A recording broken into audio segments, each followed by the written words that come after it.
I think the biggest thing that motivated me to teach photography at Tech was how much I really loved photography, how much I loved doing it in a professional sense, and also how I was influenced by a lot of really good teachers, and how they kind of motivated me in the classroom. And so that kind of sparked the interest once somebody came to me and said, hey, would you like to teach classes? Because it really wasn't at the forefront of my mind whenever I started. But whenever Todd Chambers asked me, as I was finishing up my master's actually, if I wouldn't mind teaching classes, kind of a spark went off. I said, yeah, absolutely, that'd be great. So did you do your undergrad here too? I did my undergraduate and my master's in agricultural communications. How long have you been a photographer?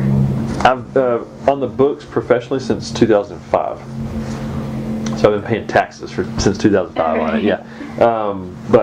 And I was still a student at that point. I was still an undergrad, but there was probably a year before then that I was shooting pretty heavily. Not very much for job purposes, but I might have been submitting to a couple magazines here and there. But I kind of made it more official in 2005. Do you have any advice for those who want to become a photographer? Yeah, shoot all the time and look at good work. That's one of the things that we probably aren't privy enough to these days is just great work, good photography work. We see Facebook images all the time. We see Instagram images made by our friends all the time, and a lot of times they're not made with creative intention. They're not made with professional intention.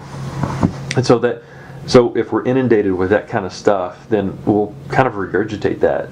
So we've got to find good stuff to look at. Find the photographers you want to look up to, that you want to emulate, and then be super active behind the camera. I don't know a single person that is a photographer working professionally in the field at this level or higher that just isn't eat up with it at some point.